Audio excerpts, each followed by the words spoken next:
আজকের এই ভিডিওটি তাদের জন্য যারা আমাকে বারবার প্রশ্ন করছিলে, স্যার রেলওয়েতে ফর্ম ফিল আপ করে কি হবে, প্রচুর কম ভ্যাকেন্সি রয়েছে, আমরা এই সবে শুরু করেছি, অত ভালো ম্যাথ পারি না, অত ভালো জিকে পারি না, তাহলে আমরা কি পারবো চাকরি পেতে? তাদের প্রত্যেককে কথা বলছি, দেখো রেলওয়ে এমন একটা এক্সাম যেখানে এরপরে কিন্তু গ্রুপ ডি নিয়োগ বিজ্ঞপ্তি আসতে চলেছে প্রায় কয়েক লাখ ভ্যাকেন্সি নিয়ে। এবং তুমি যদি রেলওয়ের এক্সাম এনটিপিসি পরীক্ষা দাও, তুমি যদি প্রিপারেশন নিতে থাকো, তাহলে তোমার প্রিপারেশন একটু হলেও উপরে উঠবে এবং তুমি রেলের যে গ্রুপ ডি এক্সাম রয়েছে সেই এক্সামে তুমি ভালো স্কোর করতে পারবে। এবং সেই জন্য প্রত্যেককে বলছি যে প্রত্যেকে সিরিয়াস হয়ে এনটিপিসি প্রিপারেশন নেওয়া শুরু করো। দেখো দুটো গেট রয়েছে এখানে, গ্র্যাজুয়েশন এবং এইচএস পাস দুটোতেই চাইলে ফর্ম ফিল আপ করো, মানে কোয়ালিটি থাকলে, তোমার কোয়ালিফিকেশন থাকলে ফর্ম ফিল আপ করো, বা তুমি এইচএসটা করো। প্রত্যেককে বলবো ফর্মটা ফিল আপ করার জন্য। দেখো তুমি যদি এখন থেকে দৃঢ় মনোভাব নিয়ে তুমি যদি চাকরিটা চাও, তুমি কিন্তু পরবর্তী গ্রুপ ডির সময় নিজেকে অনেকটা এগিয়ে রাখতে পারবে।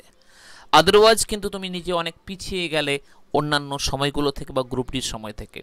তোমার চাকরি রেলওয়ে এনটিপিসি হোক ইয়া না হোক, তোমার চাকরি কিন্তু রেলওয়ে গ্রুপ ডি তখনও হবেই হবে। অতএব প্রত্যেককে বলছি মানসিকতা শক্ত করো। দেখো প্রিপারেশনের থেকে বড় জোর কি জানো তো? মানসিকতার জোর। মনকে যদি হেরে যাও আগেই, তুমি তাহলে বেঁচে থাকা মানে বেঁচে থাকলেও তুমি মৃত ব্যক্তি। তাহলে মনকে আগে বড় করো, মনকে শক্ত করো যে আমি পারবো, আমাকে করতে হবে এটা। মনকে মানাও, মন যদি জয় করে তবে তুমি জয় করতে পারবে, আর মন যদি ভাবে না আমি পারবো না, তাহলে তুমি অলরেডি হেরেই বসে রয়েছো। অতএব মনকে দৃঢ় করো।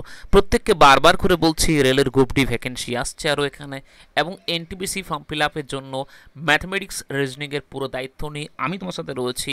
যদি কারো মনে হয় স্যার 89187579 নাম্বারে তোমরা হোয়াটসঅ্যাপ করো, আমার রেলের ব্যাচ কিন্তু আমি শুরু করতে চলেছি। ম্যাথামেটিক্স স্পেশাল ব্যাচ বলবো এটা, যেখানে পুঙ্খানুপুঙ্খভাবে সমস্ত রকম ম্যাথ করাবো। তবে এই ম্যাথটা কিন্তু করলে তোমার বাকি এক্সামগুলোর জন্য কাজে দেবে। অতএব এটা ভেবো না স্যার রেল দিলে আমার পুলিশটা হবে না। সব হবে বাবা, সব জীবনে সব তুমি করতে পারবে। কেন করতে পারবে না? শুধু ধৈর্য রাখো, সময়ের অপেক্ষা শুধু। পড়াশোনা করে যাও দৃঢ়ভাবে, অবশ্যই তুমি জীবনে সাফল্য পাবে।